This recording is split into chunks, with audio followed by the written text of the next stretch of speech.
Bom dia a todos.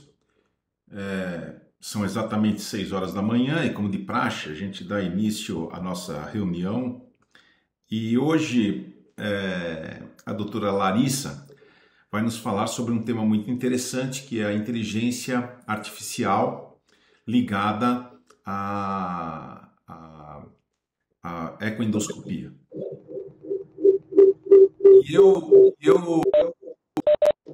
E hoje a gente tem um convidado extremamente especial aqui, que é o professor Glaucio Nóbrega. O professor Glaucio Nóbrega é mestre em medicina, gastroenterologia, titular da FBG, também titular da endoscopia digestiva da SOBED e um especialista hoje em inteligência artificial, que ele tem um curso especializado pela Mackenzie a respeito desse tema.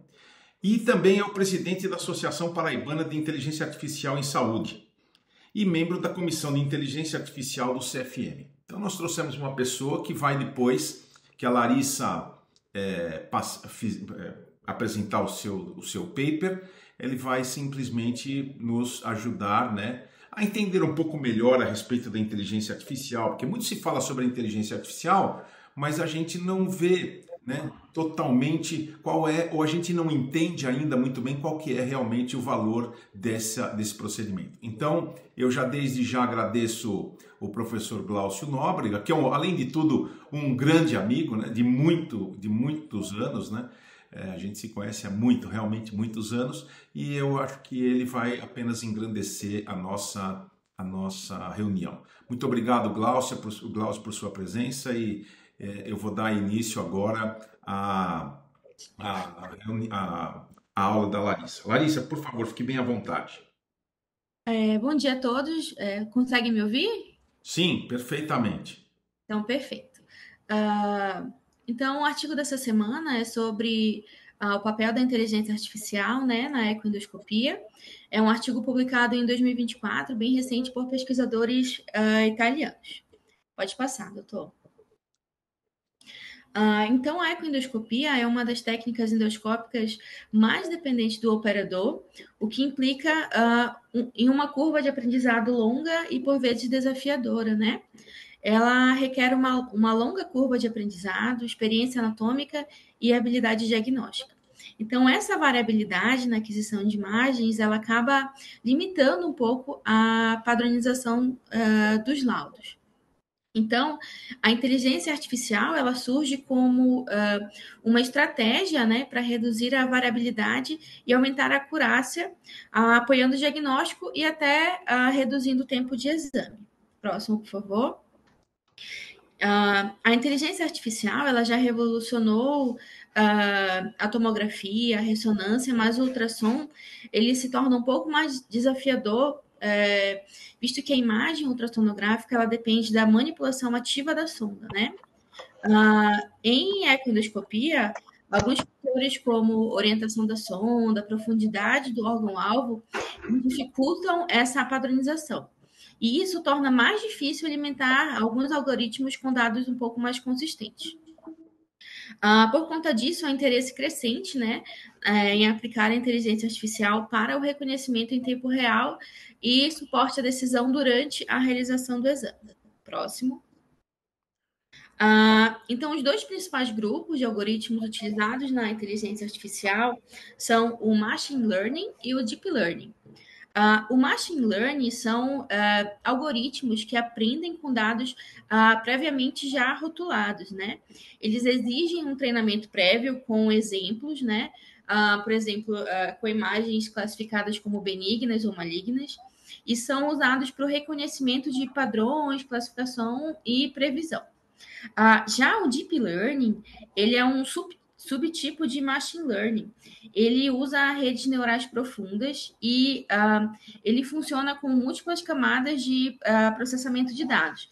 Quanto mais camadas, maior a profundidade da análise. E ele é especialmente eficaz em análise de imagem como a da ecoendoscopia. E os principais modelos de Deep Learning são os CNNs, que são as redes neurais convolucionais, e os DCNNs, que são os Deep CNNs. Então, o Machine Learning é como ensinar a máquina por exemplos, Já o Deep Learning, ele aprende a aprender, ou seja, ele tende a melhorar com o tempo e ele avalia através de múltiplas camadas, né? Ele consegue identificar padrões mais complexos, o que é muito útil para as imagens na ecoendoscopia. Os CNNs, que são as redes neurais convolucionais, eles são algoritmos que eles enxergam a imagem como uma sequência de pixels, né? Então, as primeiras camadas detectam bordas e formas básicas, como os contornos, e camadas mais profundas detectam padrões um pouco mais complexos, né? Como textura, ecogenicidade e a margens irregulares. O artigo coloca um exemplo prático aplicado à ecoendoscopia. Então, a primeira camada do CNN, ele reconhece as bordas da lesão. A segunda camada identifica formas básicas, como forma oval, forma um pouco mais arredondada. A terceira camada, ela analisa a ecogenicidade, hipo, iso, hiperecóica.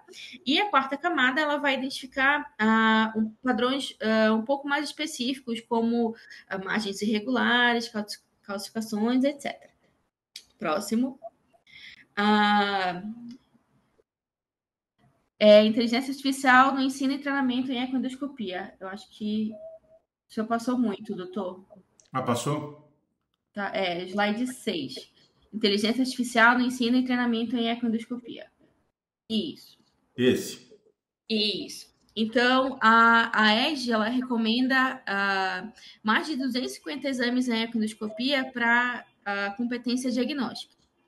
A inteligência artificial, ela permite uma marcação automática de algumas estruturas anatômicas e ela ajuda na classificação de imagens, o que pode diminuir essa curva de aprendizado e guiar o aluno na identificação de algumas estruturas. O artigo cita também alguns softwares como o BP Master e o CH Master, que aumentam a acurácia no aprendizado dos trainees, né? Então, o BP Master houve uma melhora significativa na identificação de algumas estações pancreáticas e o CH Master ele permitiu identificação mais rápida e precisa de massas pancreáticas com contraste. Os trainees, né, eles aumentaram o reconhecimento de estruturas de 67% para 78% com o apoio da inteligência artificial e diminuíram também o tempo de identificação dessas estruturas de 22 para 17 segundos. Próximo. Quanto às lesões pancreáticas. De acordo com os dados de uma meta-análise citada no artigo, 1.871 pacientes, a inteligência artificial aplicada à ecoendoscopia pancreática, ela mostrou uma alta precisão diagnóstica com uma sensibilidade de 92% e uma especificidade de 90% para cânceres pancreáticos.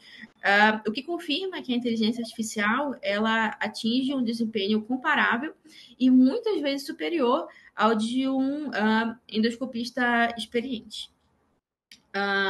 Um estudo de Kuwahara e colaboradores, a inteligência artificial, ela foi treinada com 22 mil imagens, né, de vários tipos de cânceres pancreáticos e foi capaz de identificá-los histopatologicamente em adenocarcinoma, tumores endócrinos, tumores acinários e afins.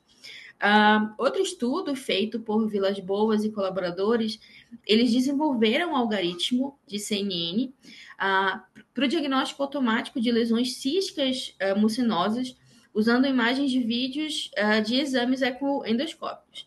E esse modelo ele teve uma precisão geral que foi de 98,5%, com uma sensibilidade de 98,3% e uma especificidade de 98,9%. Próximo, por favor. Pronto. Então, o artigo ele coloca esse esquema, como é interpretada a imagem ecoendoscópica pela inteligência artificial. Então, nessa primeira imagem aqui, à esquerda, a gente vê uma imagem original obtida por ecoendoscopia, e essa lesão apresenta margens um pouco irregulares, de aspecto hipoecóico, o que pode sugerir a suspeita de malignidade. Porém, visualmente é difícil definir com precisão esse diagnóstico. Essa segunda imagem no meio, um pouco mais acima, ela mostra a mesma imagem da lesão, agora com um realce de contorno digital da massa tumoral, que é o primeiro passo no processamento por inteligência artificial. A segmentação da área de interesse, ela acaba delimitando a lesão. Então, aqui a rede neural ela foi treinada para reconhecer os contornos da lesão, separando-a do parênquima pancreático normal. A terceira imagem. Só um momento. Então, a terceira imagem ela mostra a aplicação de um modelo baseado em geometria fractal.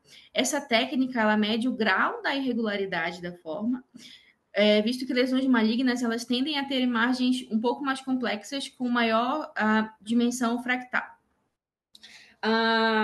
Então, procurando o que é geometria fractal, ele é um conceito matemático que ele vai quantificar a quantidade de estruturas irregulares. No caso do pâncreas, as lesões malignas elas costumam apresentar margens altamente irregulares e um pouco mais complexas, enquanto massas benignas elas tendem a ter um contorno mais suave, né? E essa informação pode ser usada em uma rede neural, né? Que são os CNNs, ajudando na classificação automática da lesão, como a gente pode ver nessa quarta e última imagem. Próximo, por favor.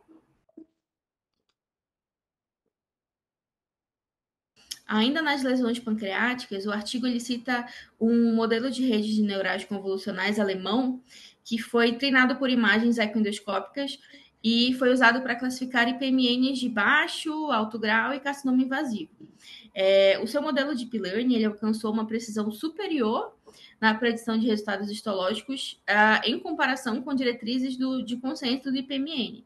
Então, nesse estudo, as CNNs conseguiram resultados de 99,6%, em comparação com o consenso, que variou de 51% a 70%. Então, na ecoendoscopia, com FNA, a citopatologia com avaliação rápida no local, o ROSE, ele pode melhorar o rendimento e a precisão do diagnóstico, né? Entretanto, essa ROSE está disponível em poucas instituições. Um estudo feito por Zhang e colaboradores, desenvolveram um sistema de rede neural convolucional, um CNN, para segmentar e identificar aglomerados de células cancerígenas, e para isso eles usaram 5.345 imagens de lâminas histopatológicas de 194 pacientes que foram submetidos à ECOEDA. A sua análise, né, ela foi superior ao de endoscopistas treinados e foi comparável com ao de citopatologistas. Próximo. Agora, quanto às lesões subepiteliais. Elas são achados relativamente raros, né, que incluem gistes, leomiomas, tumores neuroendócrinos, lipomas, entre outros. A ecoendoscopia é essencial para avaliar a camada de origem, contornos e a ecogenicidade e invasão dessas lesões. Entretanto, mesmo com a ecoendoscopia, distinguir entre algumas lesões pode ser difícil, especialmente para lesões que são menores que 2 centímetros. Então, a acurácia ela depende muito da expertise do operador, tornando a avaliação um pouco subjetiva. Próximo. Então, a inteligência artificial, ela analisa padrões complexos de imagem e pode ajudar na caracterização e na diferenciação entre essas lesões, auxiliando um pouco mais na caracterização. Em um estudo multicêntrico com mais de 10 mil imagens, a acurácia combinada da inteligência artificial mais o especialista, ele aumentou o diagnóstico de 69% para 78%. A inteligência artificial ela teve uma sensibilidade que chegou perto dos 100%, né? Uma sensibilidade de 98,8% e uma acurácia de 89% para gistes, em comparação direta com especialistas. E há também alguns algoritmos capazes de prever risco de malignidade em gistes, com sensibilidade de 84% e especificidade de 81%. Próximo.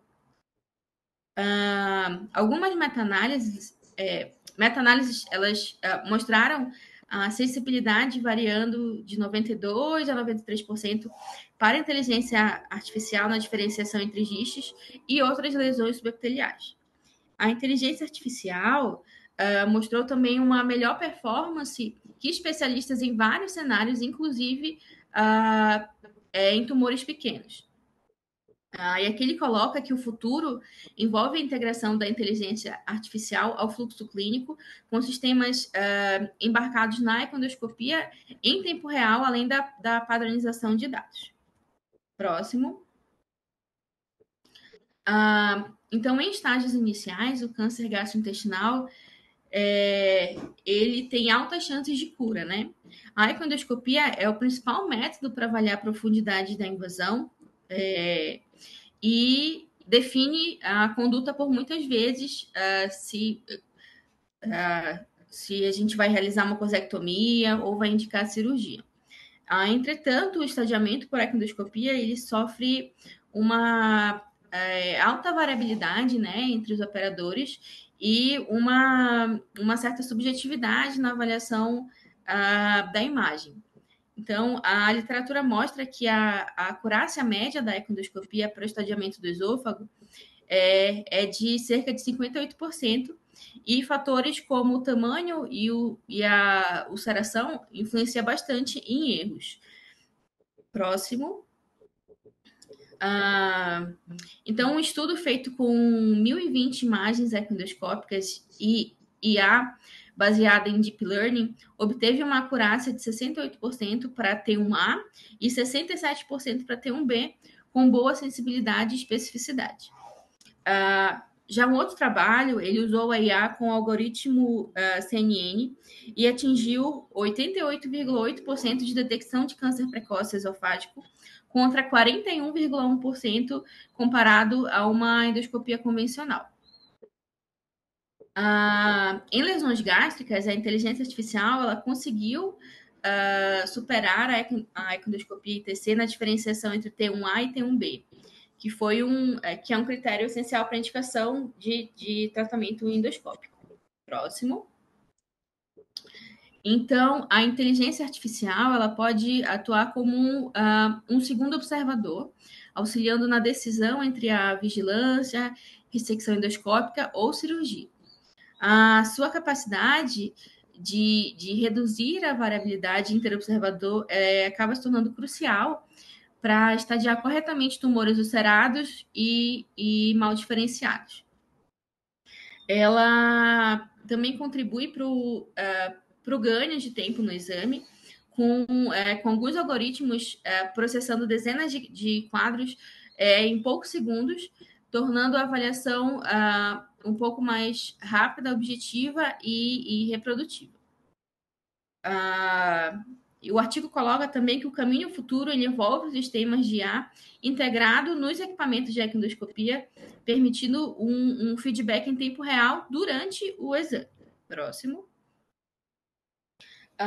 Então, a discussão aqui do artigo ela é bem breve, né?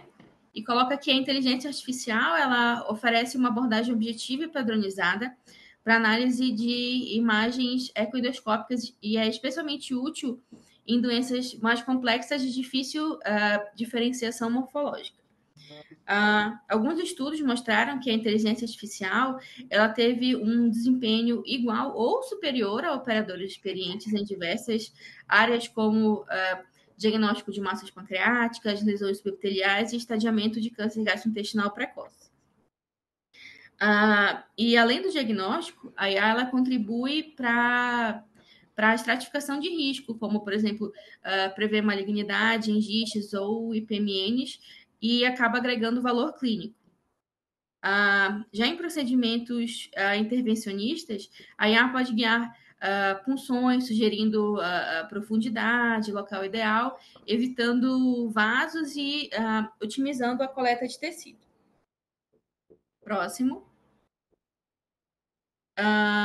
Então, grande parte dos estudos disponíveis foram realizados retrospectivamente, né, e em centros únicos, o que acaba limitando um pouco a aplicabilidade geral dos resultados. A heterogeneidade na qualidade na técnica da aquisição de imagem ainda é um entrave grande para o desempenho, para o melhor desempenho, né, da IA, e é necessária a padronização na coleta de imagens e dados clínicos, além de estudos prospectivos com validação externa para consolidar o uso clínico da IA. E a expectativa é que a inteligência artificial ela seja incorporada em tempo real na prática diária na formação de médicos endoscopistas, encurtando a curva de aprendizado e promovendo um treinamento um pouco mais uniforme e eficaz. Próximo. E o artigo ele conclui da seguinte forma. Atualmente, o desempenho da IA em ecoendoscopia é pelo menos sobreponível ao de um operador experiente em estudos baseados em imagem. E, devido ao rápido desenvolvimento da tecnologia, a IA em breve auxiliará os médicos em sua prática diária de ecoendoscopia, tanto como uma ferramenta para decisão e avaliação diagnóstica, como para um guia em procedimentos invasivos. E a assistência de IA está se mostrando uma ótima maneira de acelerar e padronizar o aprendizado de ecoendoscopia, tanto em termos de reconhecimento de estruturas anatômicas, quanto a de caracterização das lesões, possivelmente aumentando o desempenho dos alunos. É basicamente isso. Muito obrigado, Larissa, por sua brilhante apresentação. Bom, realmente a inteligência artificial é isso, né? É uma ferramenta fantástica que tem nos auxiliado em várias nuances, né, da medicina, em exames de imagem e, por exemplo, na radiologia. Por exemplo, nós já temos até a inteligência artificial em alguns equipamentos de endoscopia, como, por exemplo, nos colonoscópios e endoscópios, que já tem um pouco, ou pelo menos uma coisa mais embrionária já acoplado. E eu acho que o grande desafio que a gente tem é como nós vamos integrar a inteligência artificial na prática clínica diária, no aprendizado, em relação ao próprio exame que nós fazemos e também onde ela vai se encaixar. Eu acho que esse é um ponto fundamental. Hoje eu trouxe aqui o professor Glaucio Nóbrega, que é um grande amigo de muitos anos, né? Conhecido aqui de todos, né? Pode ter certeza que o Columbano conhece, o próprio Dr. Jorge Guedes. Então nós temos aqui algumas figuras. A Raquel, infelizmente, não está aqui hoje, mas ela sempre está aqui. E eu acho que eu trouxe o Dr. Glaucio, porque o Dr. Glaucio hoje é um especialista, né, em inteligência artificial. Tem um grupo muito bacana, onde a gente discute muito a inteligência artificial, e eu estou sempre prestando muita atenção em relação a isso. Então eu convidei o Dr. Glaucio para abrilhantar ainda mais essa aula da doutora Larissa, e também permitir uma discussão com todos aqui que estão aqui, né? O Jorge, o Filadélfio, o Columbano e todos aqueles que estão aí. Eu sempre lembro que quem quiser fazer alguma pergunta, por favor, levante a mão ou faça uso da palavra sem maiores problemas. Nós não somos formais aqui. Então, Glaucio, por favor, eu queria ouvir os seus comentários, o que é que você pensa a respeito disso, para a gente colocar em discussão. Aqui o debate é bem informal, mas a gente coloca em discussão para saber exatamente o que a gente vai falar. E muito obrigado mais uma vez por ter aceito o convite. Tá bom, Celso. Deixa eu ver, eu acho que você está com dois ligados. Um você tem que desligar no microfone.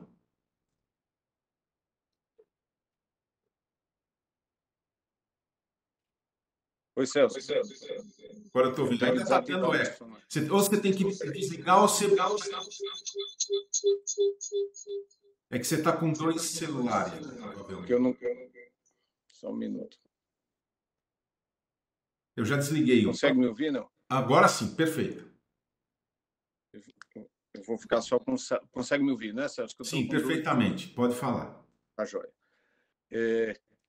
Bom, inicialmente, Celso, eu gostaria de agradecer o seu convite, né, um honroso convite para participar, né, dessa sessão, 6 horas da manhã, mas aqui o sol nasce primeiro, viu? Aqui em João Pessoa o sol nasce primeiro. Eu estou vendo que o seu cenário aí é de praia, aí tem os coqueiros aí atrás, mas eu sei onde é que você está. Aqui é a porta do Hospital Moriá. Bom, cumprimentar os colegas, mandar um abraço aí aos amigos que estão aqui presentes, parabenizar a Larissa aí pelo brilhante artigo que ela nos traz, Celso, e parabenizá-lo também porque eu já digo a você que um dos maiores desafios da inteligência artificial, Celso, segundo a Organização Mundial de Saúde, é exatamente a democratização do acesso ao conhecimento. E você, de forma brilhante, traz esse assunto aqui, sobretudo numa área que a gente ainda está iniciando. Você, quando falou comigo ontem, essa semana, sobre esse momento, eu tive o cuidado de fazer uma pesquisa no PubMed em relação à inteligência artificial e ultrassonografia endoscópica. Sabe quantos artigos de um modo geral, assim, quantas menções tem lá? 123, Celso. Isso eu fiz ontem. Então, nós estamos exatamente iniciando. Isso é um aprendizado conjunto. Nós estamos nos deparando com essa nova tecnologia. E eu anotei aqui algumas informações aqui que eu acho que são extremamente importantes para a gente trazer aqui. Eu tenho participado de algumas discussões e eu lembro que uma delas foi na sede da Polícia Federal em Brasília, para fazer uma palestra sobre inteligência artificial. Imagine aí um médico falando sobre inteligência artificial na sede da Polícia Federal em Brasília. E aí eles até antes que eles perguntassem, eu até mencionei, eu digo, olha, vocês devem estar se questionando o que é que a gente está fazendo aqui. Então, Celso, eu já trago uma primeira informação extremamente importante. 90% dos dados, os dados que são a matéria-prima da IA, em 2017 a revista The Economist publicou na sua capa que os dados seriam um novo petróleo. Né? E ela mostra nessa capa lá umas plataformas da Microsoft, da Tesla, do Facebook, enfim, software, né? As Big Techs. E 90% dos dados atualmente existentes, repito, matéria-prima da IA, 90% dos dados atualmente existentes foram produzidos nos últimos 2 anos. 2 anos. 90% dos dados atualmente existentes foram produzidos nos últimos 2 anos. E 1/3 desses dados são gerados, sobretudo, por nós, né? Pelo amplo ecossistema da saúde. Então, nós precisamos conhecer essa tecnologia, nós precisamos estudar essa tecnologia, e eu já adianto uma segunda informação que eu sempre digo. Nós não precisamos aprender a programar, a elaborar os algoritmos, nós precisamos fazer a pergunta correta e interpretar os dados que a gente obtém. Nós precisamos entender do nosso business, e isso nós fazemos com maestria. Então, por exemplo, a formação de um cientista de dados, ela requer conhecimentos de matemática, conhecimentos de estatística, conhecimentos de informática e do business. Então, nós conhecemos o business e nós podemos formar os squads. Então, às vezes eu vejo os colegas dizendo, não, isso é para a geração mais nova. Não, isso é para a nossa geração, isso é para todos que estão envolvidos, isso é o nosso business. Né? Então,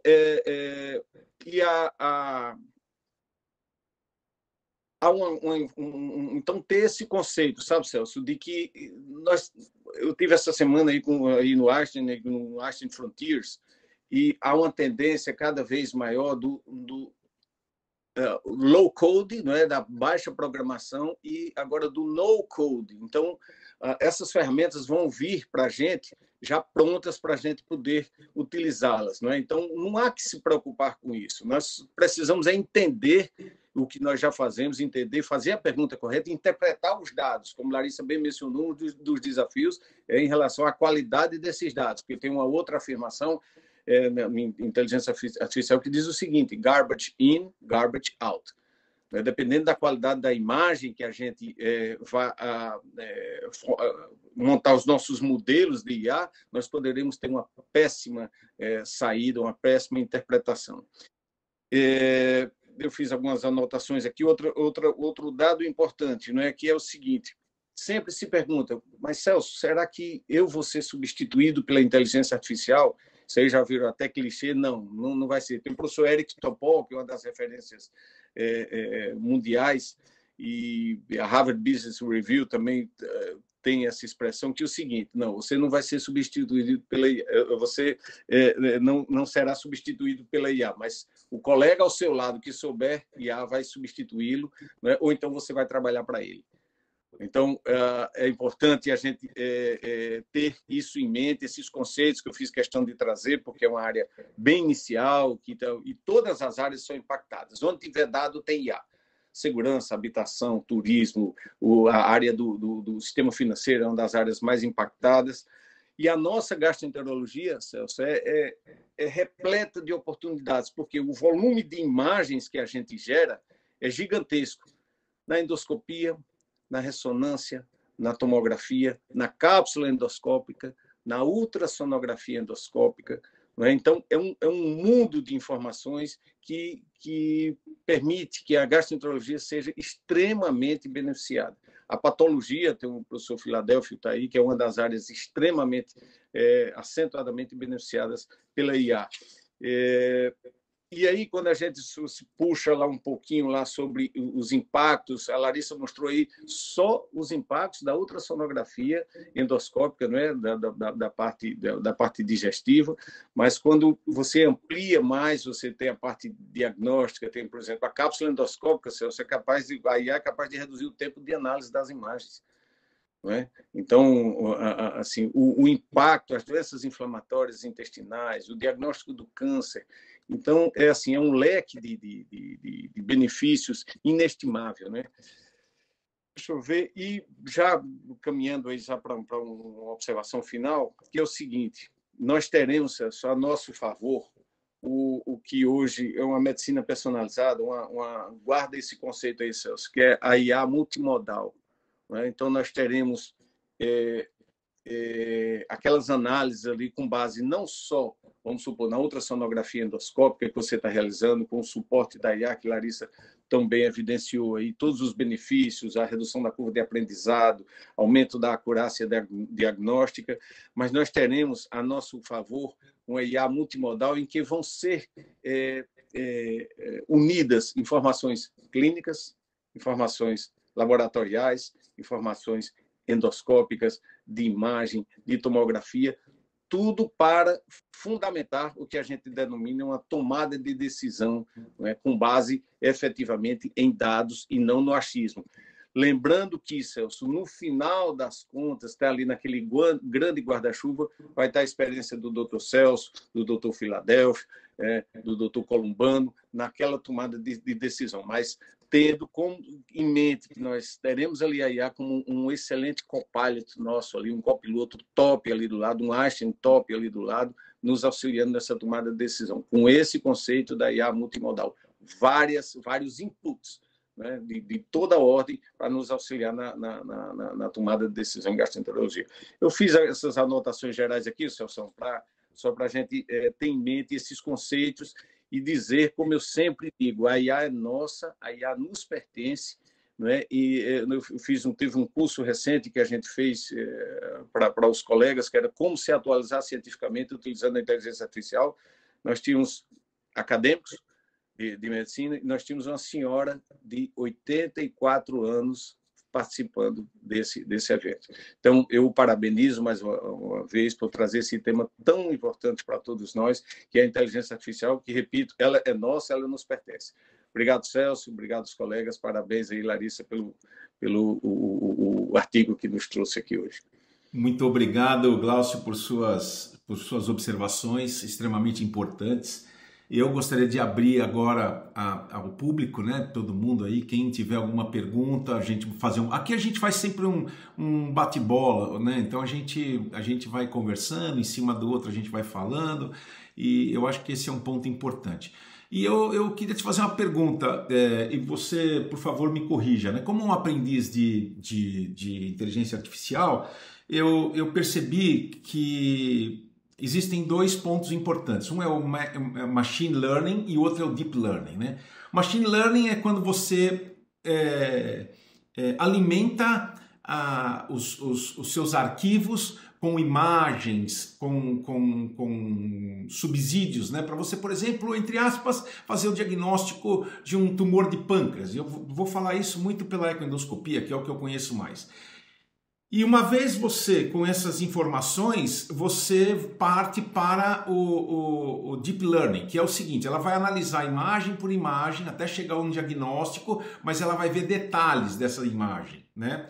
É exatamente isso. E depois aí você ainda fala de mais um outro estágio, né? Que agora é a inteligência artificial multimodal, né? Então, quer dizer, onde que você acha que isso vai parar, Glaucio? Qual vai ser o ponto de inflexão, né, da curva em relação a isso? Porque a gente vê cada vez mais técnicas para você ou alimentar o Machine Learning ou para você avaliar e conseguir resultados com Deep Learning. Então eu quero saber de você e também já abrindo para os outros, se alguém quiser fazer alguma pergunta, fique bem à vontade. Por favor, Glaucio. Então, Celso, é uma excelente observação, você como sempre é antenado. Eu digo a você, essa semana, conforme eu mencionei, a gente participou do Einstein Frontiers, e eu digo a você que nós não faremos mais a medicina da mesma forma como a gente está fazendo. Isso em todas as áreas, Celso. A educação, a saúde, todas as áreas são fortemente impactadas pela inteligência artificial, e, sobretudo, com o surgimento também da computação quântica. É um conjunto de informações, cada vez mais a gente vai evoluir para uma medicina efetivamente personalizada, não é? Os tratamentos, enfim. É até assustador quando a gente vê lá, sabe, Celso? Você imagine a inteligência artificial como vou colocar um círculo dentro do outro. A inteligência artificial, dentro tem um machine learning, aprendizagem de máquina com os dados. Dentro do machine learning tem um deep learning e dentro do deep learning tem a IA generativa, né, que gera novas informações a partir de outros. Então, é um mundo realmente que nós não imaginávamos, mas nós temos a nosso favor que a gente está exatamente nessa transição. E o que me preocupa, não só a mim, como a todos, em relação a dois aspectos interessantes e extremamente relevantes, que é a ética, não é? E a transparência desses dados, esses algoritmos, quem é que irá elaborar esses dados. Mas, enfim, está tudo tão rápido. Não é? O LinkedIn, por exemplo, para atingir 100 milhões, levou 7 anos. O DeepSeek levou 5 dias para atingir 100 milhões de usuários, vamos dizer assim. Então, a impressão que eu tenho é essa, por isso que eu sempre digo que a gente tem que dominar isso aí, não conhecer. Se você quiser construir algoritmos, entender sobre vetores, sobre as fórmulas matemáticas, não tem nenhum problema. Eu estou fazendo isso aí, não é realmente muito interessante, porque nossa área é outra, de humanas, não é? Mas eu digo a você que isso tem que começar, sabe, Celso? Se você assim dá até aquela impressão que você não está acompanhando, isso é natural, tem até uma expressão para isso. Né? Mas nós temos que começar. São 123 artigos só. Esse assunto que você está trazendo, no PubMed só tem 123 artigos publicados, artigos editoriais, cartas, enfim. Mas através dessa discussão conjunta, Celso, eu acho que a gente isso não vai parar. É um negócio assustador, sobretudo, repito, com a computação quântica, o conjunto de informações. Há um outro, só para você ter ideia, há um outro que chama-se agentes de inteligência artificial, né, que você já deve ter ouvido falar, que você vai chegar, você vai simplesmente, né, dizer o caso e aquele agente vai interagir. No entanto, há um outro dado interessante e importante da gente ter em mente, que são as alucinações da inteligência artificial, Celso. Não confiar 100%. Então, inclusive, naquelas buscas que a gente faz, né, às vezes pode vir ali uma referência que não tem nada a ver. Às vezes você clica lá, não tem nada a ver. Então, por isso que eu digo, a gente será o piloto, o piloto. Isso aí, em algumas situações, ainda vão continuar como copilot. Né? Mas é isso, Celso. Muito bem. Obrigado. Mais uma vez, muito obrigado por suas observações sempre brilhantes. Eu gostaria de ouvir a opinião aí do Jorge, do Fila, do Rodrigo, do Marcos Clarencio. e do Columbano. Jorge, você levantou a mãozinha, pode abrir a câmera aí, pode falar. Hoje o Glaucio trouxe bastante gente aqui, nós estamos com 35 pessoas agora no momento aqui, então realmente, Glaucio, você traz plateias aí. Jorge, fica à vontade. Bom dia a todos. Realmente um artigo muito interessante, muito bem apresentado pela nossa residente. E os comentários do Glaucio são assim fantásticos, né? Eu sou um fã da inteligência artificial, né? Quando saiu a primeira versão do Chat GPT, eu testei perguntando como é que a gente explica a morte para uma criança de 5 anos. E a resposta foi muito satisfatória, já naquela primeira versão, né? Num tema altamente complexo, filosófico, que mexe com psicologia, e ele foi capaz de me dar uma resposta assim fantástica. Eu tenho usado muito em educação médica, em vários cenários e várias aplicações que é possível, né? E especialmente medicina tem utilizado também a organização de dados, de história, em revisão de possibilidades diagnósticas. É óbvio que sempre com um senso crítico, como o professor Glaucio bem colocou, né? A parte de evidências científicas tem melhorado também, e nós temos hoje ferramentas muito boas, como o Open Evidence, que é uma ferramenta fantástica, embora não faça diferença entre periódicos predadores, aqueles que publicam porcaria e que conseguem, né? Mas isso é uma falha nossa, não é a falha da inteligência. Se a gente está publicando porcaria, ele vai, como o professor Glaucio falou, vai minerar, né, lixo e vai devolver lixo para a gente. Mas eu acho isso muito interessante. Em especial, professor, queria dois comentários seus aí. Primeiro, a gente está vendo aí já o surgimento de novas inteligências, como de psique, né? Como é que a gente, enquanto país, né, em desenvolvimento, como é que a gente pode não ficar refém dessas grandes, né, se é que isso é possível hoje, a gente discutir essa questão, né? De estarmos reféns dessas grandes empresas e suas determinações e a possibilidade de uso até desses algoritmos para o mal, né? Gerando polarização, gerando outras informações que não são verdadeiras, enfim. Essa é a primeira questão. E a segunda questão é como é que você orientaria um jovem médico a se apropriar, né, disso aí como ferramenta de trabalho, qual seria o percurso desse jovem médico, tá? E já faço um comentário que, infelizmente, a gente ainda não tem na escola médica isso como disciplina formal, que eu acho que deveria não ser nem disciplina, deveria ser um eixo de formação, inteligência artificial e tecnologia de informação como eixo de aprendizado na escola médica, né? A gente tem tantas aplicações, telesaúde, tantas coisas hoje que a gente não está incorporando, que seguramente estamos ficando obsoletos do ponto de vista de ensino. Estou falando aí de duas grandes vertentes, que seria o ensino público de qualidade, né, nas nossas grandes instituições de ensino, e o ensino privado também de qualidade, né, nas escolas privadas que procuram essa qualidade. Então, obrigado, professor, pela sua presença e por esses comentários que você fez, e queria ouvir suas opiniões. Pois não, professor Jorge, eu que agradeço a sua intervenção e vejo que é um comentário extremamente importante, professor Jorge, isso que o senhor nos traz aí, que é o seguinte, é uma questão em relação aos dados. Eu estou na jornada aqui, Celso e demais colegas, e até convido os colegas também para iniciarem nessa jornada, que é o seguinte: eu estou tentando convencer o governador do estado a criar uma Secretaria de Estado de Inteligência Artificial. Por quê?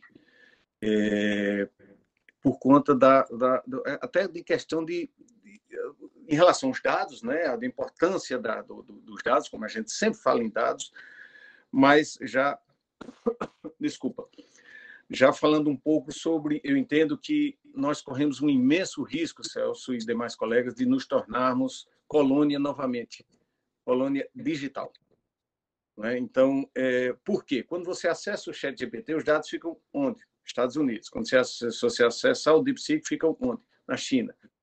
Então, eu estou nessa jornada e aqui eu devo fazer um registro, né, que Curitiba foi a capital que lançou, que criou, a primeira que criou de forma pioneira a Secretaria Municipal de Inteligência Artificial, e o estado que criou essa Secretaria de Estado de Inteligência de IA foi o Piauí. E o governo atento, o governo federal atento a isso, você viu que Trump agora destinou 500 bi de dólares para a IA, o mundo inteiro está investindo isso aí. É uma questão de soberania nacional, porque os nossos dados não estão ficando aqui, e os nossos dados são abertos.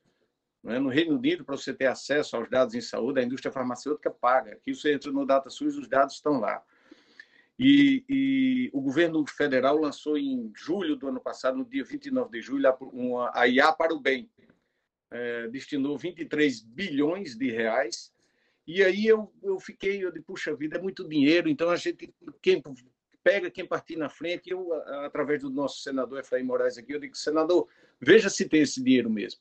E aí eu lembrei daquela história, às vezes tem no interior, você vai comprar alguma coisa, tem um estabelecimentozinho pequeno lá e o vendedor diz, tem, mas está faltando. Quando você pergunta se tem alguma coisa, tem, mas está faltando.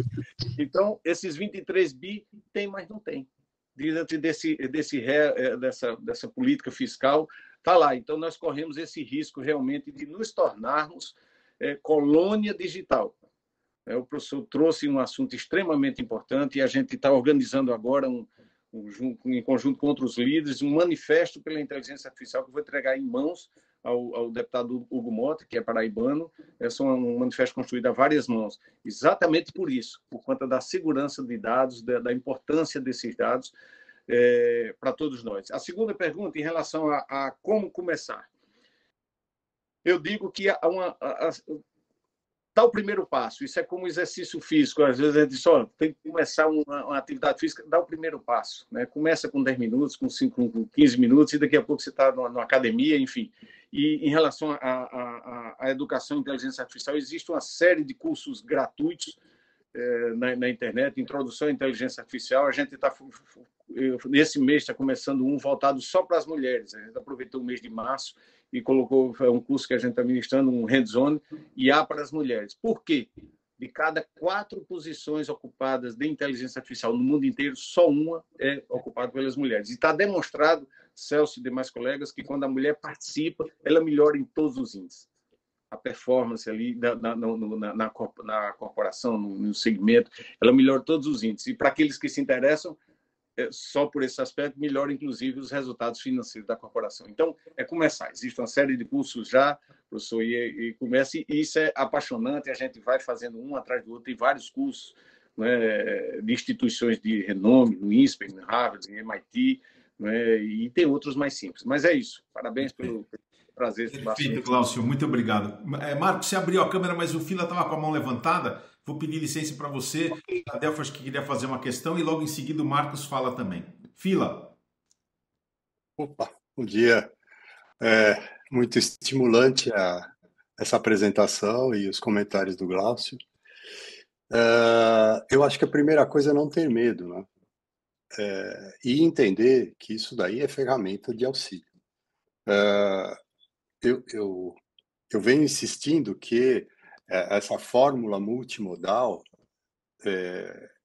já está desenhada há algum tempo. Eu tive a oportunidade de discutir isso em Hiroshima, no Japão. O patologista possivelmente passa a ter uma função de hub, quer dizer, ele acaba recebendo todas as informações e ajuda a dar prosseguimento a isso. Isso daí é como eu entendo a patologia daqui a uns 10 anos. E aí é isso, com o aumento absurdo da demanda por exames de anatomia patológica nas biópsias. E devido ao aumento da sobrevida e consequente aumento das doenças degenerativas onde está o câncer. E nós não temos mão de obra suficiente para isso, nem em quantidade e nem em qualidade. Então, eu acho que a inteligência artificial vem para ajudar isso. Foi muito importante o Glaucio falar dos dados estarem sediados em algum lugar. Por quê? A gente vai passar a ouvir falar da epidemiologia deles e não da nossa. Então, isso daí pode dar um problema enorme. Eu, sem querer, comecei a utilizar esta ferramenta agora, do ponto de vista de texto, neste momento, graças a uma provocação do Guedes. Ele perguntou, escuta, aquele nosso caso, eu tenho um IPMN de ducto secundário e dali a alguns anos o paciente tem um adenocarcinoma num outro lugar. Isso é epigenética ou é oncogênico? Bom, aí eu pedi ajuda do filho, que está fazendo uma tese filosófica, e assim, os comentários foram brilhantes e muito assertivos, né? Falando da cooperação das duas influências para isso, né? E do ponto de vista prático, eu testei um modelo, uma inteligência artificial lá do Japão, que era exclusivamente para biópsias pequenas do tubo digestivo, estômago e cólon. E eu levei para lá produtos de mucosectomia, produtos de ISD, polipectomias e 75% de assertividade. E por que essa diferença? Na patologia, nós vamos ter um problema que vocês não terão. As máquinas que vocês usam vão gerar imagens muito homogêneas. E nós vamos ter o problema da lâmina, que é um artesanato.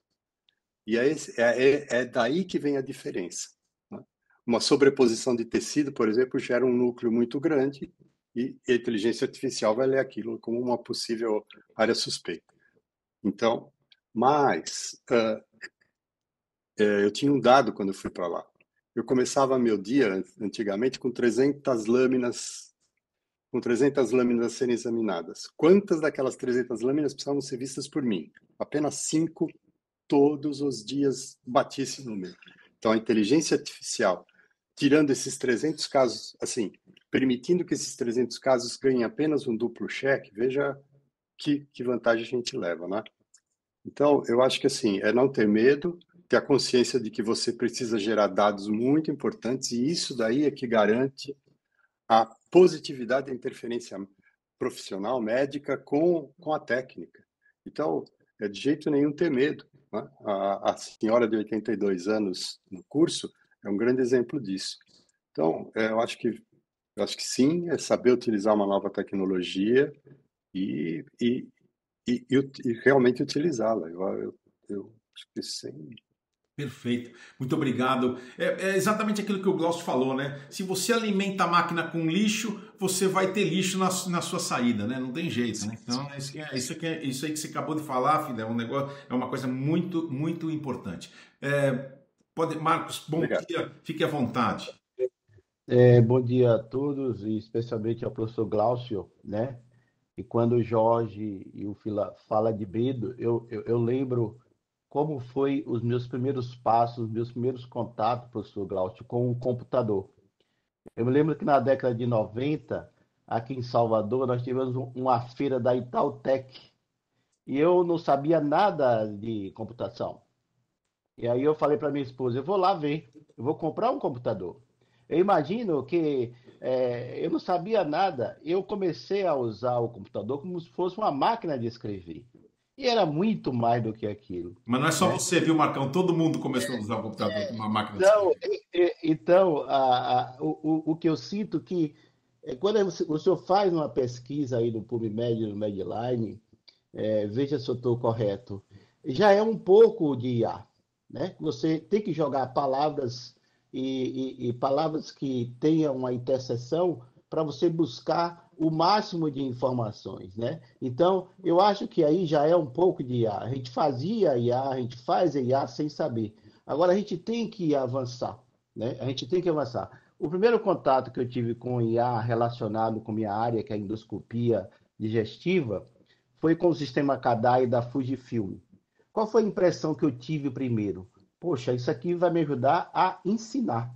Isso aqui vai me ajudar a me sinalizar, ó, eu vou ter que voltar para rever, porque aquilo é um pólipo, né? E interpretar a superfície do pólipo, né?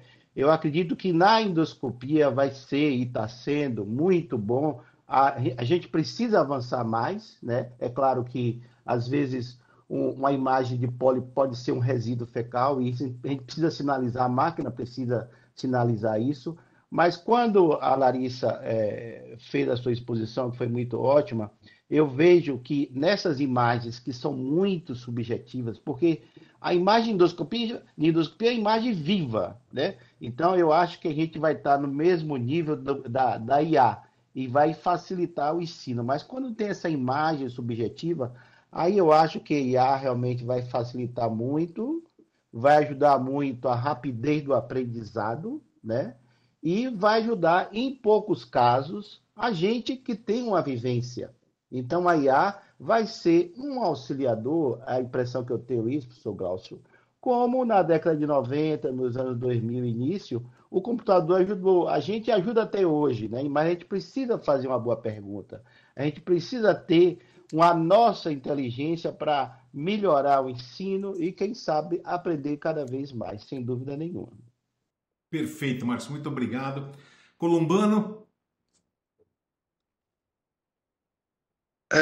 Bom dia a todos. Obrigado, Glaucio, pela brilhante apresentação, Larissa e aos colegas. Bom, quando eu fui começar a estudar um pouco os fractais, algum tempo atrás, quando eu fui estudar um pouco de mecânica quântica, a gente já antevia que os fractais, naturalmente, quando você tem saúde, os fractais eles se repetem e eles são bem homogêneos e equilibrados em toda a nossa realidade quântica, vamos chamar assim. E quando você tem alterações nos fractais, você tem doença. Então, quando eu ouvia isso aí, falei, se o futuro das nossas imagens, dos nossos dados, todos vão partir de fractais e a IA vai interpretar as anomalias no fractal e aquilo vai dar o diagnóstico. Então, é por isso que a gente que está já um pouco mais avançado na idade, no trabalho, na experiência, a gente fica impressionado o que vai ser daqui a 5, 10 anos tudo isso. Então, as limitações da IA é porque o computador ele vai ter muito problema com relação ao significado. Por isso que essa questão do significado, a gente não vai, o computador não vai conseguir ter isso, tá certo? O perigo para os jovens, para o pessoal iniciante, é a acomodação, porque o cara começa a ficar acomodado e delega poderes à IA e vai limitando a sua expansão de consciência. Esse é o maior perigo da coisa, é a acomodação, e nós temos que estar cuidado dos nossos residentes sobre isso aí. Concordo com o Glaucio em relação aos dados. Quem tem dados vai ter petróleo no futuro, isso é a grande verdade. E, para finalizar, evidentemente que a IA não vai conseguir ter a intuição que o curador tem sobre o seu paciente. Então, é por isso que estou falando do terapeuta, do curador, daquele ser que está trabalhando para induzir mecanismos de cura no paciente. Então, isso aí é a função do médico e, evidentemente, nós temos que passar isso para os nossos estudantes. O médico tem esse contexto da intuição. Por isso que a gente não pode colocar computador entre você e o paciente. Você fica falando com o computador, o paciente do seu lado. Se você não estiver de frente para ele, você não vai intuir o que o paciente tem. Então, isso são muitas coisas. A gente está trabalhando e esse futuro é inexorável. Nós vamos trabalhar para esse tipo de informação. Obrigado a todos aí. Muito obrigado, Columbano. Glaucio, quer fazer algum comentário? Fique à vontade. Acho que está ativado aí, não está? Tá. Nós estamos te ouvindo, fica à vontade. Isso aí que o professor Columbano nos traz aí em relação à formação de juízo de valor da turma que está chegando é de extrema importância e a gente realmente ainda não sabe o impacto disso aí. Então, isso é algo que nós temos que ter realmente em mente, sabe, Celso? Eu lembro de uma apresentação que a gente fez na dermatologia e um acadêmico de medicina lá atrás, na última fila, levantou a mão com muita dificuldade para falar. Ele disse, Glaucio, você já tem essa estrada, você já tem essa formação, esse discernimento, e nós que estamos começando agora. realmente é algo que aí a gente, essa curadoria, essa atenção, sobretudo com os nossos filhos, enfim, e no caso da medicina dos residentes, que naturalmente que já são pessoas que têm um discernimento também, mas sobretudo com a turma nova, que como o Columbo falou, vão pegar tudo pronto. E aí? Né? O questionamento. Ô Celso, me permita só dar uma sugestão de ordem prática, porque tem muitos residentes aqui. Quando a gente for pesquisar, é algo que pode parecer simples, mas e realmente é simples, mas é de um impacto grande. É que quando a gente for fazer uma pesquisa no ChatGPT, por exemplo, na IA, você tem que afunilar cada vez mais. Então, por exemplo, você vai pesquisar sobre câncer coloretal. Então, você tem que primeiro dizer ao ChatGPT o que é que você quer que ele seja. Então, você digita lá, seja meu especialista em gastroenterologia e fale-me sobre a epidemiologia do câncer coloretal. Que às vezes, alguns iniciantes, assim, o pessoal que está começando agora, que não são poucos, naturalmente, eles já colocam lá, câncer coloretal, já coloca a expressão lá, o comando, prompt de busca. Então, hoje existe realmente uma engenharia de prompts para você obter o máximo possível da inteligência artificial. Então, sempre você determinar o que é que você quer que ela seja. Né? Então, por exemplo, você veio visitar aqui João Pessoa, então seja meu agente de turismo em João Pessoa. Na sequência, você faz o pedido. É só um lembretezinho prático, mas que faz uma diferença enorme no auxílio da IA para a gente. Obrigado, Celso. Perfeito, Glaucio. Eu que agradeço mais uma vez. Eu estou sentindo falta aqui do Humberto, né? O Humberto, ele está quietinho, não fala absolutamente nada, não abriu nem a câmera. Humberto, você está aí ou você não está aí? Porque eu vou te falar, um assunto desse, Humberto não falar nada, ele está absorvendo todas as informações da IA dele, entendeu? Então, realmente, por favor, fica bem à vontade aí, Humberto, para falar. Eu acho que esse é um tema palpitante, é um tema extremamente atual, né? E trazer o Glaucio, que tem uma experiência muito grande nisso, eu tenho que agradecer ao Glaucio, que desde o início, quando ele montou aquele grupo, ele já me colocou no grupo, né? Eu acho que ele deve ter feito isso também com muitas outras pessoas, e eu sempre participo do grupo, mais ouvindo, né, do que falando qualquer coisa, mas eu acho que realmente a inteligência artificial veio para ficar. E só um parêntese, eu gostei muito do seu termo, alucinação, né? Porque quando eu fui ao chat... E outra coisa importante, né? No chat GPT você precisa saber como... Você precisa formular bem a questão. Porque, por exemplo, logo no começo, foi muito engraçado. Eu perguntei para o chat GPT como é que era a correlação das camadas anatomopatológicas com o achado da ecoendoscopia. E ele pôs exatamente o contrário. A primeira camada é a hiperecóica, que é o certo, e ele falou da hipoecóica, hiperecóica, hipoecóica, hiperecóica. Então, quer dizer, você vê que ele alucinou mesmo, ele trocou. E ainda deu uma referência bibliográfica. Ele ainda deu uma referência bibliográfica. Uma referência bibliográfica do Glightdale. Eu fui olhar essa referência bibliográfica e lá estava correta, né? Hiperecóica, ela que trocou. Isso é aquilo que você falou de alucinação. Mas uma coisa importante para os alunos é: faça a pergunta de forma correta. Humberto, fica à vontade. Bom dia a todos. Excelente comentários. Eu não tenho muito o que comentar em relação a isso, né? Só tenho que comentar que existem dois sentimentos, desde da época do computador que o Marcos falou, ou até mesmo antes da maquininha de calcular, né? Que essas coisas, quando vem para a gente tem dois sentimentos. Um é o pavor, e aí a gente melhora um pouquinho e vem o medo. Então parabéns aí ao colega que expôs e animou a gente de entrar um pouquinho nessa área, né? E realmente a gente tem um certo receio, viu, Glaucio? A gente tem um certo receio por medo, né? Eu já estou deixando o pavor de lado, então, mas tenho medo ainda, né? E principalmente quando a gente está diante dos mais jovens, dos filhos, né? E que a gente acaba falando assim, não, faz isso então aí para mim que eu não estou conseguindo fazer. Faz isso aí, você quer o resultado, né? O processo, e tudo na vida, né? O processo que... E aí foi que acho que o Columbano falou, eu concordo com ele, que os mais jovens, em todas as áreas, a gente vê que eles não querem passar pelos processos. Processo de aprendizagem, processo de experiência de vida, eles querem o resultado. Né? Eles acham que o resultado é o clique. Então, acho que isso é um receio mesmo dos jovens médicos, né? Eles não passarem pelo processo de aprendizado, né? Eu lembro muito bem, só para finalizar, que eu saía do Rio de Janeiro, ia para a BIREME, Biblioteca Regional de Medicina em São Paulo, e trazia 2 malas cheias de xerox. Ia lá naqueles periódicos médicos. Saía do Santos Dumont no primeiro voo e voltava à noite. E periódicos médicos, e não despachava a mala, trazia o peso, porque isso aqui eu não podia perder de jeito nenhum. E ali eu tinha artigo para 1 ano, né? 2 anos, enfim. E a gente ficava no índex médicos, né? Índex médico para depois nos periódicos. Mas é isso aí, parabéns à iniciativa e vamos perdendo o medo, né?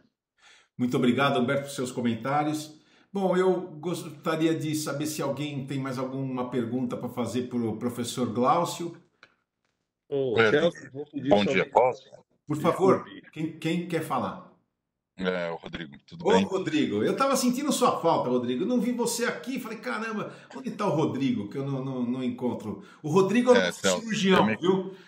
eu me coloco no meu devido lugar e sempre falo por último.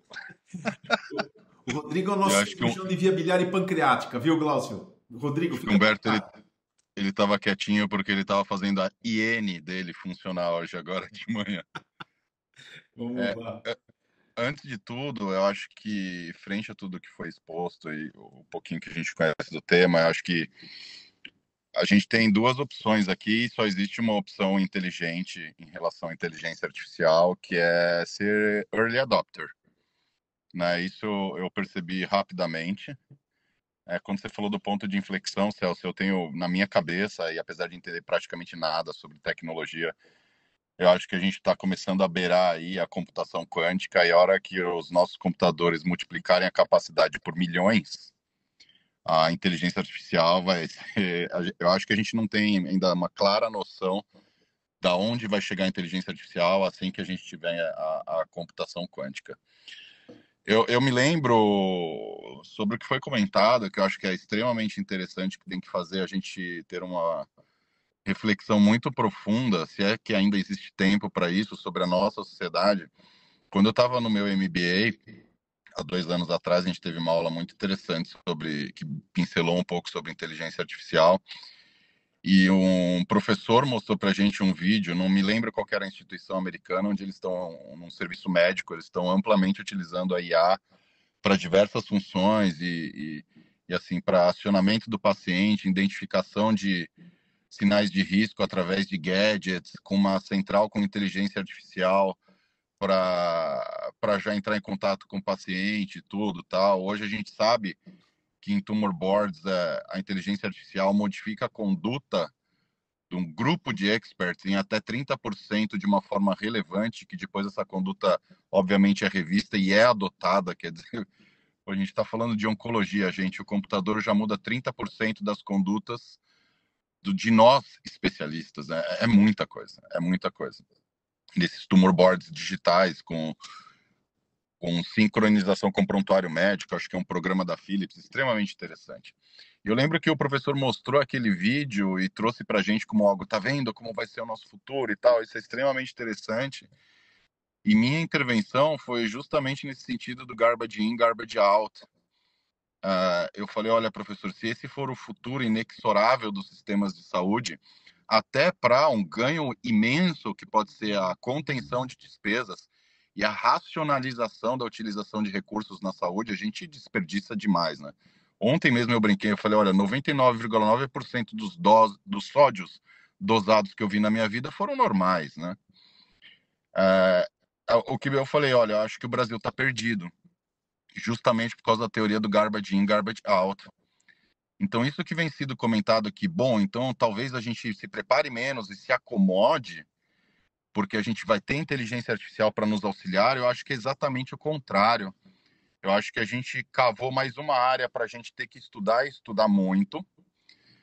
Vou dar um exemplo prático para vocês. Ontem, minha cunhada está internada num bom hospital aqui de São Paulo, com um quadro de pielonefrite. Ela me liga às 8 horas da noite e diz: Rodrigo, pela primeira vez estão aferindo a minha temperatura no dia. Ela está internada, porque eu pedi para aferir porque eu senti que eu estava febril. Quer dizer, a qualidade de dados que a gente costuma colocar à disposição em sistemas informatizados no Brasil é de péssima qualidade. E nesse sentido de nós sermos colônias digitais, eu acho que a gente não sei se tem tempo da gente reverter isso. E, Glaucio, eu acho a iniciativa de criar serviços relacionados à inteligência artificial nos nossos departamentos estaduais, federais ou municipais genial, porque a gente não tem pessoas treinadas no Brasil, infelizmente, para fazer isso. Então, assim, isso me preocupa demais. O que a gente imputa de dados, a qualidade de dados, porque não adianta nada a inteligência artificial trabalhar com dados ruins. Talvez essa seja uma grande sacada do DeepSeek, que eu acho que é a grande economia de energia que ele causa, porque ela é uma rede em que os dados principais começam a ser levados em consideração e deixa-se de levar em consideração na resposta dados que podem ter baixa qualidade. Então, assim, ou em algum momento a IA, para os países em que não fazem um bom input de dados, começa a selecionar dados bons e começa a alertar que as soluções que ela está criando podem não estar baseadas em dados confiáveis, ou a gente vai ter realmente grandes problemas no Brasil, porque a gente não tem profissionais formados para exercer sua função base, quanto mais depois disso ainda aprender IA. É verdade. Eu comecei a utilizar IA, eu estou dando aula numa faculdade, e tem sido uma experiência super legal. A gente talvez desenvolva uma startup de ensino agora, e eu falei, olha, para mim, ensino hoje tem que ser baseado em mapas mentais e inteligência artificial. A IA tem dado grandes dicas para mim de como organizar minhas aulas, mas é exatamente isso, a gente tem que saber trabalhar com ela. Por fim, Ardengue, eu queria só fazer um comentário, que é aquela frase que você gosta muito, né? Aquele ditado que você gosta muito, eu acho que vai ser mudado recentemente. Que a IA vem para salvar os não experts e os experts estarão aí para salvar-nos da IA. É verdade, é verdade. Bom dia a todos. Era o que Obrigado, eu queria comentar. Rodrigo. Obrigado mais uma vez. Bom, pessoal, o Glaucio ia ficar só na primeira parte, mas ele não imaginava que a primeira parte fosse passada às 7 horas, né, Glaucio? Mas é aquilo que eu falo, né? Os temas palpitantes são os temas interessantes. Eu quero mais uma vez agradecer ao Glaucio, né? Glaucio, você está convidado. A partir de agora nós vamos ver um caso que o doutor Humberto preparou para a gente, né? O doutor Humberto vai apresentar o caso. Você está convidado para ficar, mas fique à vontade também se você tiver que sair, sem problema nenhum. Quero mais uma vez agradecer a sua brilhante participação. Quero também agradecer aos brilhantes comentários de todos aqueles que fizeram seus comentários. Eu acho que realmente só nos engrandeceu e nos engrandeceu bastante. Então, Glaucio, se você quiser fazer algumas palavras finais, fique bem à vontade, por favor. Celso, inicialmente eu também gostaria de agradecer enormemente esse assunto. Vejo um tanto de aspectos que a gente comentou pela IA, sobre a IA. E eu deixaria 2 mensagens finais aqui, Celso. Parabenizá-lo, naturalmente, por trazer o pessoal aí participando, todo mundo. Você veja que é fascinante o tema, é inquietante. Eu anotei aqui 2 observações rápidas. Uma que a gente chama o glóbulo branco da inovação. Que glóbulo branco é esse? Da nossa resistência pessoal, o glóbulo branco nosso e das instituições em relação à implementação, essa transformação digital. Então, primeiro, vencer essa nossa resistência e, segundo, a resistência da instituição. E aí eu vou passar algo prático que a gente adquiriu nesse conhecimento em relação a como fazer a transformação digital na sua instituição. Você começa, a orientação é que você comece por uma área pequena e de alto impacto. Não se recomenda querer fazer a transformação digital em todo o setor, em todo o departamento. Escolhe uma área pequena lá do seu setor e começa a fazer essa transformação digital. Mas, antes de tudo, tem que ter envolvimento da alta gestão. né? E tem que ter essa cultura de transformação digital, porque tem que ser top-down. Ela tem que decidir, olha, vamos fazer, Celso, conta comigo. E você começa num determinado setor do seu departamento que tenha, de preferência, custo baixo, mas com alto impacto. Então, Celso, eu agradeço mais uma vez a você e a todos os colegas. Já os convido também para participar desse grupo nacional. Tem pessoas do Brasil, de fora, um grupo multidisciplinar. Tem o pessoal do direito também, tem o pessoal da segurança, tem muitos médicos profissionais. Então, os colegas que queiram participar, Celso tem como adicionar. Glaucio, me passa, por favor, um endereço que eu possa colocar no grupo. Eu coloco no grupo, tá? E você fica à vontade lá. Para pescar, né? Para pescar, eu acho que é interessante. Tem que ir para o consultório agora. Pessoal, eu peço licença a vocês e Celso, muito obrigado mais uma vez e estou à disposição para um excelente encontro como esse de hoje. Parabéns, Larissa, pela apresentação. Vamos ter outras vezes, Glaucio, fique à vontade. Um aí. Tchau, pessoal. Tchau. Vamos lá, Humberto. Vocês estão me escutando? Você tem 15 minutinhos para apresentar o seu caso aí. Vamos lá. Vamos lá. Vocês estão me escutando, né? Sim, perfeitamente. Então, eu recebi essa paciente recentemente, 64 anos, assintomática, de história patológica pregressa. Falou que tinha uma miocardiopatia hipertrófica compensada, não tinha nenhum evento cardiovascular mais importante. E eu coloquei que ela já veio trazendo ecoendoscopias feitas em outros serviços, em 2021, 2022 e 2023, no espaço de um ano, tá?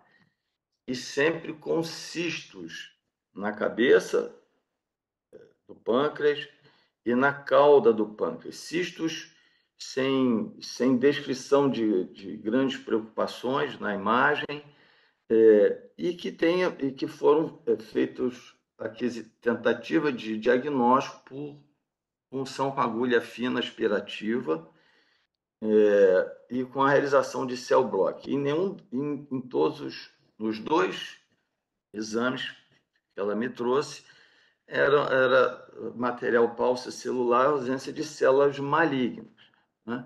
O cisto da cabeça do pâncreas, ele cresceu um pouco, mas o cisto da cauda do pâncreas, que teve um maior crescimento, deixa eu tentar passar aqui, tá?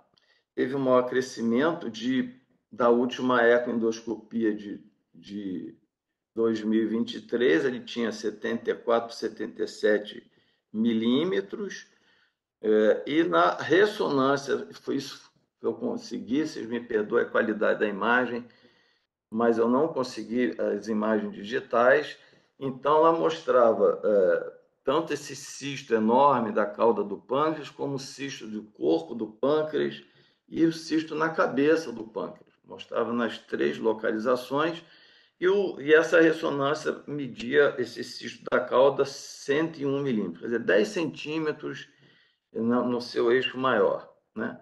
Diante disso, me foi encaminhada por um colega cirurgião, e eu, em contato com o nosso amigo Otávio, aí ele me enviou um material para a gente poder estudar melhor esse cisto, né?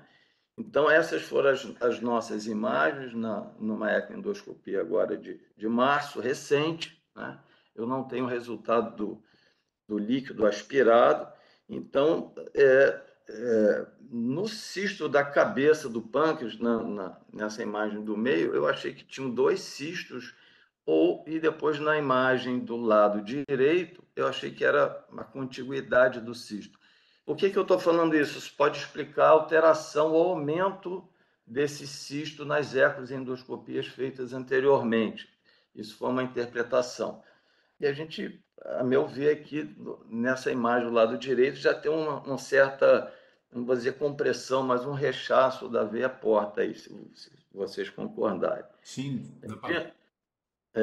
Diante disso, a gente fez a punção, né, com uma agulha de 19 gauge, veio aspirado, nós aspiramos no total 195 ml do líquido, um líquido claro, com o sinal do stick sign negativo, não tinha sinal do stick sign.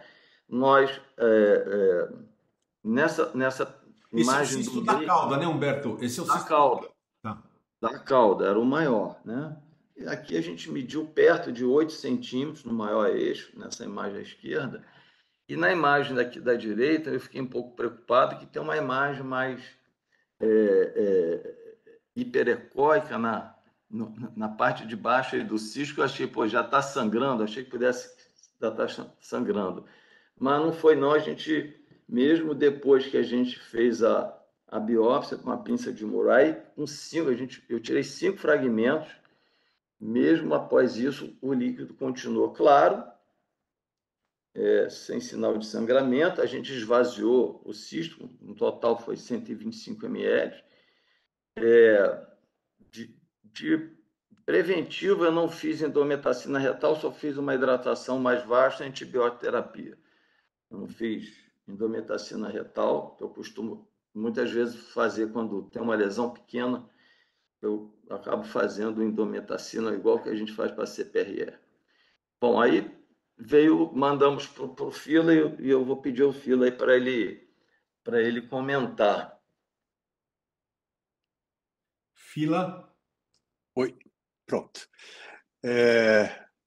Bom, eu aproveitei a imagem do Humberto e, bom, à direita, vocês veem assim uma parede bem delgada, é uma fibrose fina, né? É uma cápsula, como se fosse uma cápsula, né? E a gente vê inserido nessa cápsula esses microcistos, né? E se você olhar o que veio no aspirado, esse no canto superior direito, as células epiteliais ficam circunvolutas. Isso, para mim, é uma imagem clássica do cistadenoma seroso, né? Acho que no caso aí é um oligocístico, mas, assim, de importante para vocês, né, como informação. Os fragmentos da Murray são tão pequenos que a gente optou por fazer a agarose, não deu para incluí-los separadamente como a gente faz com uma biópsia convencional, né? Então, isso daqui o Murray também foi produto de uma microhistologia, tá? Mas está aí, o resultado óbvio. Eu só acho, tudo bem, é a nossa primeira experiência, né, Humberto? Mas eu acho que o rendimento de uma eco guiada bem conduzida é maior do que esse daqui. Isso que eu ia te perguntar, Fila. Neste primeiro momento. Eu já fiz alguns Murrays que eu mandei para você já até deu o diagnóstico. Então, na minha cabeça, eu queria perguntar para você o seguinte: na sua opinião, na sua prática clínica diária, você acha que a Murray ela permite a obtenção de fragmentos maiores do que, por exemplo, a agulha com o intuito de aquisição tecidual? Acho que, para mim, é absolutamente igual. E eu acho que o Murray traz algum artefato mecânico, né? Por exemplo, se a gente olhar bem à direita, tá esmagadinho, né? Eu acho que tá mais artefato. Claro que eu acho que é uma curva de aprendizado, mas claro. Humberto, na técnica, o que você fez? Você aspirou um pouquinho do líquido, deixou a 19 gauges lá, passou a pinça, certo? Foi lá e pegou um fragmento. Mas você pegou um fragmento só ele, tirou, ou você, no mesmo fragmento que você pegou, você foi lá e mordeu de novo? Não, eu tirei 5 ml para análise do líquido, tá? E passei a pinça e um fragmento de cada vez. Tá? Passei então você ia lá, mordia, tirava a pinça, colocava no formol, ia lá novamente, mordia. Perfeito. E assim, as primeiras 2 mordidas, vamos dizer assim, né? Eu pedia para o técnico: você está vendo alguma coisa? Não tem nada aqui. Eu disse: pô, usa um óculos aí, porque tem que ter alguma coisa. Mas aí eu falei assim: poxa, os estudos mostram que depois de 3 passagens da pinça dá mais hemorragia. Eu falei assim: vamos embora, seja o que Deus quiser. E aí passei a morder E vamos dizer uma coisa, Humberto, você estava frente a uma lesão que sangra pra caramba, e você viu que você fez 5 punções e não sangrou nada. Como os estudos são tendenciosos também, né? E aí, quando eu introduzi a pinça aberta, né, na parede, você não tem muita noção da profundidade. Então, embora a parede espessa, tenho que confessar, eu ficava com um pouco de receio de perfurar isso aí, né? Porque não era com tanta força, mas você tem que encostar bem, empurrar bem um pouquinho a parede e pedir o assistente para fechar e aguardar. Aquela da ação aqui na mão e da ação lá nas duas mandíbulas, né, vamos dizer assim, da pinça. E aí depois eu puxava devagarzinho e via esse sinal da tenda, que o Fila até botou aí, ó. Como se fosse uma tenda ali da parede, né? Isso, na descrição, diz que isso é um sinal de que você mordeu bem, quer dizer, pegou bem. É isso aí. Então, tá? E vou passar. E aí, aqui está foi o que Fila deu, né? Já falou isso, do cistadenoma seroso. Então, o que eu queria trazer para a discussão, quer dizer, qual a conduta que a gente vai fazer nesses cistos do pâncreas, da cabeça? Isso é uma doença policística, porque eu botei até aqui embaixo, ó. Só uma pergunta. Olha que caso fantástico. Esse seu caso, ele é para lá de fantástico. Por quê? Essa paciente já tinha feito 2 ecoendoscopias com 2 biópsias que não fez o diagnóstico. Perfeito? Além disso, essa paciente estava sendo controlada porque ela chegou para você com um diagnóstico do quê? De IPMN, correto? Era suspeita, né? Exatamente. Era suspeita. E aí você faz uma biópsia dessa, que é para lá de impactante. Então nós temos 2 coisas que a gente tem que pensar. Ou a gente acredita piamente de que se trata de um cistadenoma seroso, da qual eu acho que é. E isso aí se trata de uma policistose, onde é desnecessário qualquer tipo de controle. Ou seja, você vai dar alta para essa paciente, porque cistadenoma seroso é cistadenoma seroso. É uma policistose. Ou o que nos resta? É imputar de que o resultado está errado. Graças a Deus o Fila está aí, ele pode dizer para a gente se o resultado está certo ou se o resultado não está errado. Por exemplo, Fila, você se considera tranquilo para dizer nessa paciente que realmente se trata de um cistadenoma seroso, correto? Não, porque essa é discussão com os cirurgiões que não tenham feito essa técnica, gente. Essa é a discussão. Há controvérsias, mas acho que está muito nítido. Não precisa... Até no insulinoma, eles acham que não, que a síndrome é síndrome de Munchausen, né? Então, é brincadeira. Essa imagem aqui, eu só vi um cisto grande no rim esquerdo, que é essa imagem daí. A descrição da ressonância que ela me trouxe do ano passado está pobre, mas fala de cistos esparsos pelo rim, cistos pequenos esparsos pelo fígado, né? E no pâncreas esses 3 cistos. A minha tendência é falar com ela, vamos controlar com imagem de tempos em tempos, e aí eu queria ver a opinião de vocês, e não puncionar esse cisto da cabeça, nem do corpo, porque não tem sinais de preocupação nenhuma. Agora, a gente vai interpretar como cisto seroso nas três regiões do pâncreas? É muito difícil você ter outro tipo de cisto, né? Eu já tive a oportunidade de ver um paciente, mas eu puncionei os 2. Um na cabeça, que era um cistadenoma seroso, e o outro na cauda, que era um cisto mucinoso. E quem deu o diagnóstico foi o Fila. E essa paciente está sendo acompanhada, mas eram cistos diferentes mesmo. A característica morfológica é diferente. Se você prestar atenção, todas as imagens que você mostrou mostram que todos os cistos parecem ser semelhantes, né? Ou seja, não tem muita diferença. Então eu pensaria assim. Agora vamos ouvir a opinião dos colegas aí. Marcos? Esse caso aí me faz lembrar a dificuldade que a gente está tendo aqui em Salvador, em algumas circunstâncias, e o Jorge também pode confirmar isso, da leitura do patologista, né, em que diz que tem poucas células, que tem sangue, e aí quando a gente faz a punção, a gente diz assim, não, isso aqui é um bom material, né? Então eu acredito, Humberto, que aí fizeram umas 2, 3 punções antes, eu acho que talvez a análise do anatopatológico não foi muito adequada, porque não é possível 3 punções e não vir material bom.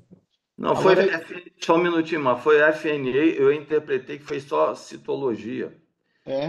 Foi cell block também, mas Eu gostaria muito que a primeira e a segunda fosse para o doutor Fila também dar uma opinião, para ver se ele ia ter Mas não, dificuldade Com também. certeza. Enfim, mas o que eu queria perguntar bem, não tinha comunicação com o ducto principal, me parece que não tinha, ou então não foi identificado, né? E agora tem diagnóstico de cirúrgico. Mas eu queria perguntar o custo dessa pinça aí, né? O Morey, né? O custo é muito alto, eu não É tenho alto. ideia de custo. É alto.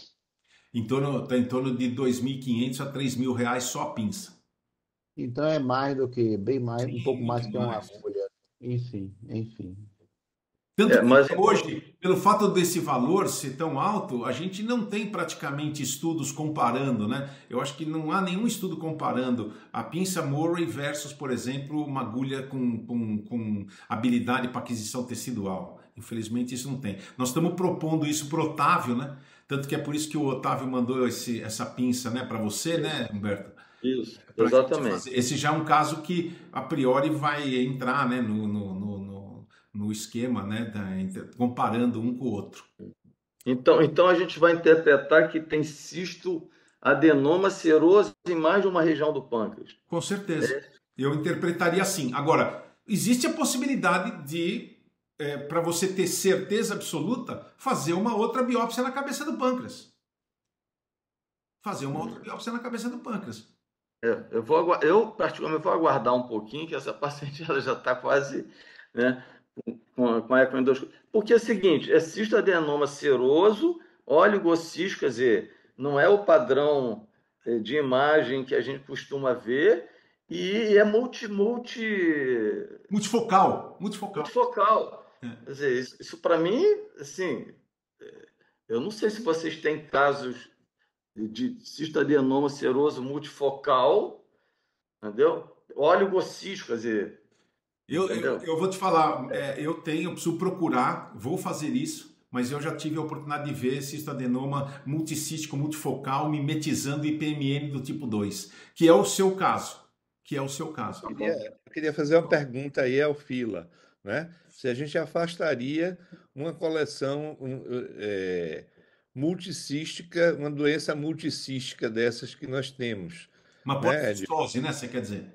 E é uma policistose, exatamente. E até perguntei a Humberto se essa paciente tinha outros cistos, ele me confirmou que ela tinha cistos renais, né? Não é, Humberto? Você É não é? pequeno, é cistos renais pequenos, não é aquele padrão da doença policística renal, e Hum, cistos hepático. subcentimétricos do fígado.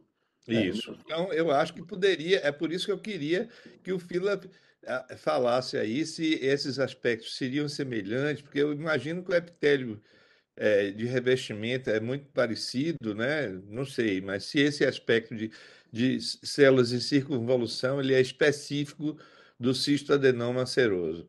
Tá. Bom, primeiro, quando eu vi as imagens, eu interpretei tanto o fígado como o rim como o cisto de retenção. Não interpretei como neoplásico. Esse daqui, vocês veem que não só o circunvoluto, mas essas microestruturas císticas dentro da cápsula, né? Imagina que fosse a cicatriz radial de um cistoadenoma seroso, ela é igual a isso, só que não alongada. É, esses, esses microcistos estão inseridos na fibrose. Então, isso daqui é cistoadenoma seroso. Para mim, fígado e rim aí no caso são retenção. Perfeito. Entendi. E no pâncreas está muito grande para ser retenção. Perfeito. Rodrigo, Entendi.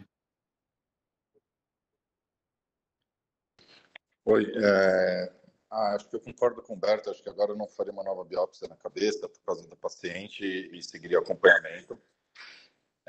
Existem, né, os cistadenomas serosos até multifocais, né? Não é tão comum, mas existem. Mas também existe a possibilidade da concomitância de PMN com neoplasia cística serosa. sim. Outro dia a gente estava discutindo, né, Celso, a concomitância de PMN com neoplasia cística mucinosa, e a gente viu que a principal associação da IPMN com lesões pancreáticas seria com neuroendócrino. Mas já foi relatada a concomitância de diferentes tipos de lesões císticas no pâncreas. Acho que é mais raro. Eu acho que o mais provável nesse caso é realmente um seroso multifocal. E É isso, né? Ou em algum momento parte para o diagnóstico definitivo da lesão cefálica ou segue com colante de ressonância daqui a um tempo. Uma coisa tem que ficar clara, né, Rodrigo? Se você pensar realmente e quiser confirmar o diagnóstico de um cistoadenoma seroso multifocal no pâncreas, você tem que biopsiar a cabeça do pâncreas e fazer o mesmo diagnóstico. Não, talvez, eu só acho que talvez a paciente nesse momento não queira, então assim, o que eu iria propor? Eu acho que eu falaria, olha, faz uma ressonância daqui a um ano e a gente conversa de novo e dá uma olhada e assim, olha, beleza, você quer o diagnóstico definitivo, a gente biopsia, você fica livre do segmento ou a gente acompanha a cada 2 anos. Exatamente, é isso mesmo. E tem o cisto no corpo também, né? Exato. Que é um pouquinho, quase o tamanho do cisto da cabeça do pâncreas, né? Exato. Também da mesma morfologia na ecoendoscopia. Mas, Rodrigo, eu concordo com você. Vou pedir para ela voltar daqui a um ano, aí a gente vê, né? Exato. Bom, pessoal, são 7h35. Eu quero mais uma vez agradecer a presença de todos vocês, né? Realmente foi uma reunião muito profícua, né? Desejo a vocês uma excelente semana. Mais uma vez, muito obrigado por todos os comentários e também um bom fim de semana. Na próxima semana não vamos ter reunião, porque eu estou indo para o Peru, para o Congresso Peruano de Endoscopia e Gastroenterologia, e então eu não vou estar aqui. Mas e eu vou estar nesse horário às 6 horas da manhã viajando, né? Porque esses voos para o Peru são às 4 horas da manhã, não é brinquedo não. Então é isso, gente. Um abraço para vocês, tudo de bom. A gente se vê não na próxima semana, na outra. Tchau, tchau. Ok, um abraço, boa viagem. Obrigado pelos comentários. Tchau, boa semana para todos.